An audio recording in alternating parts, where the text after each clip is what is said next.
Welcome back. It's a Monday morning. We've got lots of stocks to navigate through, many on the earnings front. Our entire team is standing by for CNBC-TV18's list of top stocks for the day. And first up, it's Abhishek on HDFC Bank. Abhishek, how did the numbers look? Well, strong operating performance if you see from HDFC Bank, especially the core operating profit.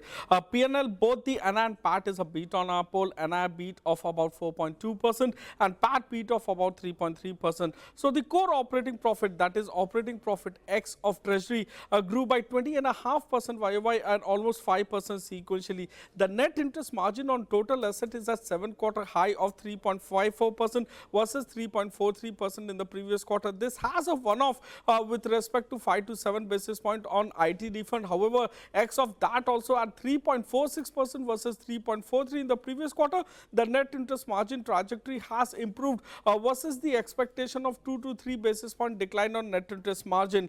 Asset quality continues to remain impeccable amongst the large caps, and it has improved in this quarter as well. Both the gross NPA ratio and the net NPA ratio have declined on a sequential basis thanks to lower than estimated slippages coming in from them. Back to you. Right, Abhishek, thanks a lot for that. We also got Infosys, so it's Nifty Bank and Nifty IT, both of them on our radar. Rima, how did Infosys numbers look? Well, numbers were disappointing. The guidance was lower than what the street was anticipating, but just take cues from the Infosys ADR. Yes. Infosys ADR was down 2.6%, but in after hours, it was up 2%. And this is the brokerage reaction to the guidance. The guidance for FY26 is 0 to 3% on the top line. Margin guidance is 20 to 22%. As you can see, the guidance is lower than what the street was anticipating. But this is what JP Morgan says. JP Morgan says the FY26 guide of 0 to 3% is below prior expectations set 3 weeks ago. But it's better than the recently feared post the tariffs and the uncertainty impact flagged by Wipro's print.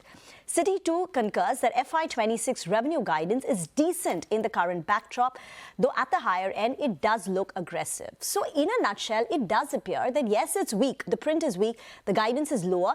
But compared to the sentiment that was in the market towards tech in the last 1 week, it doesn't appear to be so bad. Now let's get to the Q4 numbers. Revenues sharply lower. Constant currency revenue down 3.5%, lower than expectations and lower than what peers like TCS and Wipro reported. The company also missed achieving its FY25 guidance of 4.2% at 4.2% after the Q4 miss. The positives in the numbers were the margin performance. The EBIT margin performance at 21%, slightly better, and deal wins continue to remain fairly intact at $2.6 billion. Also bear in mind, the stock is down 24% since the start of the year.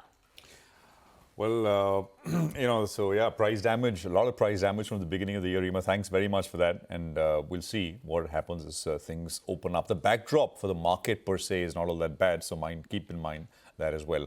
ICICI Bank is the other one. Stellar numbers once again. Abhishek is here with details. Abhishek, morning.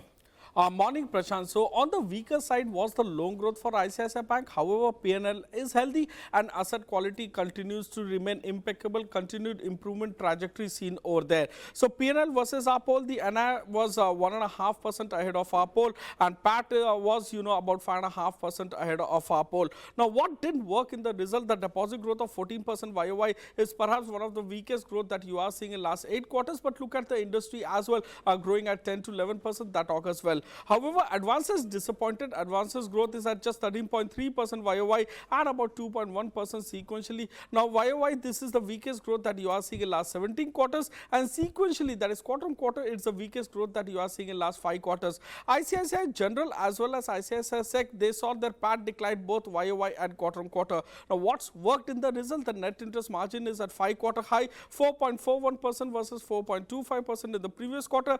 They have given the quarterly highest ROA, that is return on asset, coming in at 2.52% versus 2.36% in the previous quarter. Cost to income ratio is one of the best that you are seeing in last 19 quarters. So 19 quarter low operating efficiency 37.9% versus 38.5% in the previous quarter. Even the quarterly annualized slippage ratio is at 17 quarter low of 1.53% versus 1.85% in the previous quarter, and that's helped the asset quality improve as well. Gross NPA ratio is down to 1.67 versus 1.96% in the previous quarter. So P&L and asset quality auguring really well for them. However, loan growth was weak this time around. Back to you. Got that. Thank you very much for that. It's over to Yash now for HDFC Life.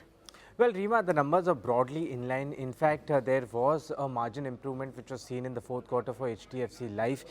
Total AP saw a slight miss as compared to what the CNBC-TV18 poll estimated. I'll take you through the exact numbers. The total AP grew by about 10% on a year-on-year basis. It came in at about 5186 crore. As I said, it was a slight miss to what the street was anticipating. Value of new business broadly in line.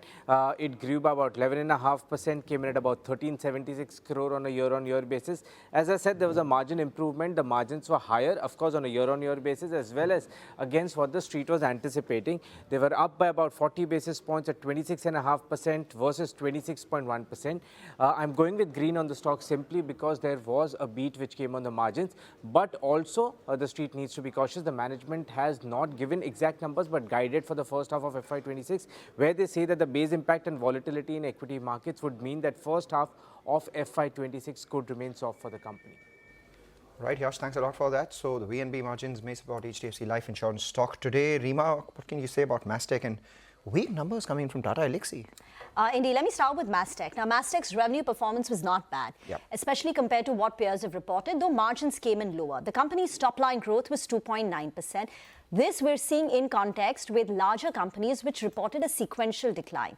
That said, margins for the company dropped to 15.3%, lower on a quarter-on-quarter and on a year-on-year basis. 12-month order book went up by 7% and the company has cash on its books. But on the whole, top-line performance order book was fairly decent.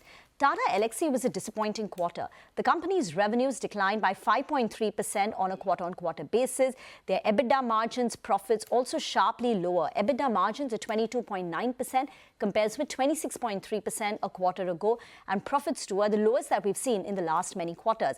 The company, in its assessment of the quarter, said that the automotive business witnessed challenges in the quarter as some of the OEMs paused new program starts in the face of uncertainty. Media and communication also saw some customer-specific issues, and overall, the industry continues to exercise caution on their R&D and innovation. So we'll watch for Tata Elxsi, but even the other ER&D companies, because if automotive is weak, right, for Tata Elxsi, automotive revenues declined by nearly 10% quarter-on-quarter, and the company is calling out that new projects were put on hold. That means companies like KPIT Tech could also have a fairly challenging quarter. So we'll watch for the others too. Watch for Tata Elxsi, watch for KPIT Tech as well, but I'm watching out for erstwhile Zomato, now Eternal. The reason for that is the company has approached shareholders for approval of their foreign shareholding to be capped at 49.5%.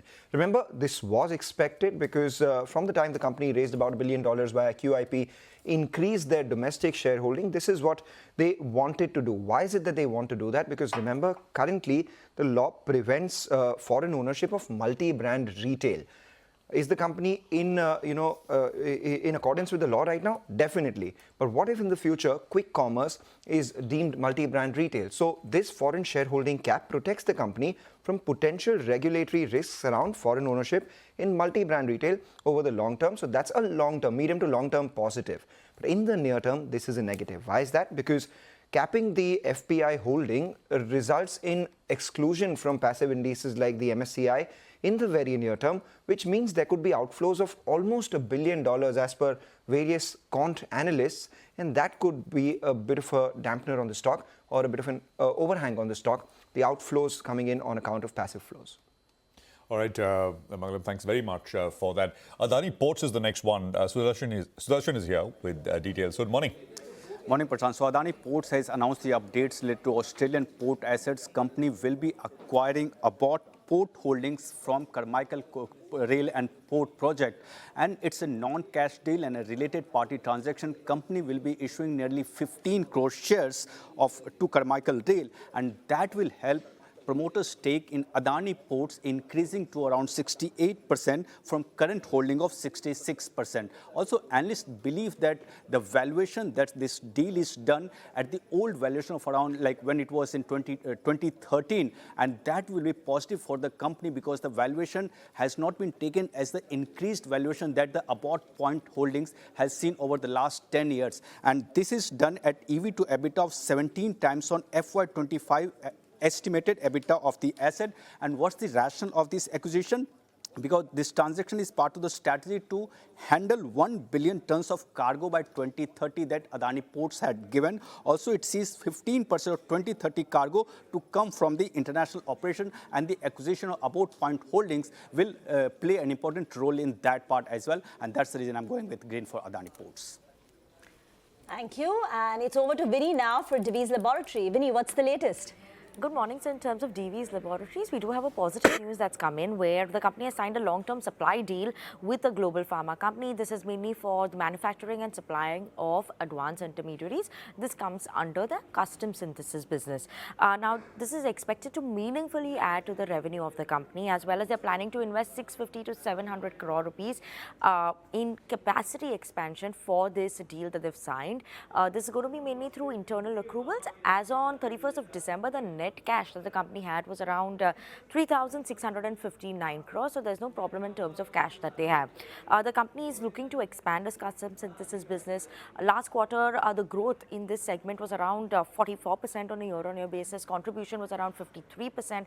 And this is what has been in the last few quarters as well, 40+% growth in this segment, as well as around a 50% revenue contribution that has come in, where they're exceeding and are hoping to expand this furthermore. So margins is something that could furthermore benefit if this expands further as well.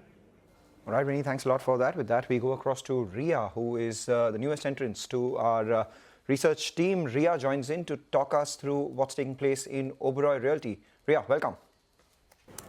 Well, yes, Oberoi Realty will be in focus today on the back of its Q4 operational update. Now, for FY25, the bookings value has gone up by around 31% over the previous year. But for Q4 specifically, we've seen the bookings value coming in at just about 853 crores in this quarter versus 1,775 crores that we saw in Q4 of last year. And we've seen a decline of almost 52% over the previous year. Even if you look at the number of units sold, we've seen good growth in FY25. But for Q4, we've only seen 78 units being booked versus 228 units booked that we saw in Q4 of FY24. So muted performance for Oberoi Realty in Q4, and we're also expecting some launches to be deferred to FY26. So expecting red on Oberoi Realty. Thank you very much for that. And a quick recap then of the top stocks. Stocks with positive news flow are HDFC Bank, Infosys, ICICI Bank, HDFC Life, Mastek, Adani Ports and Divi's Laboratories. Stocks with negative news flow are Tata, Elxsi, Eternal, that's Zomato and Oberoi Realty. Well, nothing is shining brighter than gold over the last couple of days, and Manisha joins in bright and early this morning to tell us all updates on gold, the prices it's at and where it's headed. Manisha. Well, thank you for that. Absolutely. You know, every 15 minutes we are making a new high since the Asian markets have opened today. So currently we are trading above $33.85 an ounce. It has been one strong run. The year started with $26.50, so we are at $33.85 right now. It has been an $800 of a jump up that we've seen in the gold prices. Well, 2-3 things that have been supportive. One, the dollar index continues to decline. The U.S. president's statements, whether it comes to negotiations, tariffs, has been keeping the markets uncertain. And the Trump statement on firing U.S. Fed Powell really led to a lot of buying as soon as the markets opened. That is what most of the buyers seem to be stating right now. So the prices are up 29%. Pardon me, in this year, and 45% up in the last 12 months when you look at the markets there. Not just gold, when you look at the metal prices, we've seen some gains here as well. So copper is trading 2.5% on the higher side right now. The markets also have seen stronger gains come back in case of steel and iron ore. What isn't doing so great right now is the crude oil prices. After gaining 3% on Thursday ahead of the long weekend, we're down nearly a percentage point at this point in time as US and Iran will reconvene on conversations and will draw a framework on the nuclear deal. That is something that's led to some premium of those prices. All right, Manisha, thank you very much for that. So there's gold and there's oil in focus. We'll take a quick commercial break here. Prakash Diwan with some fundamental stock conversation on the other side. Stay tuned.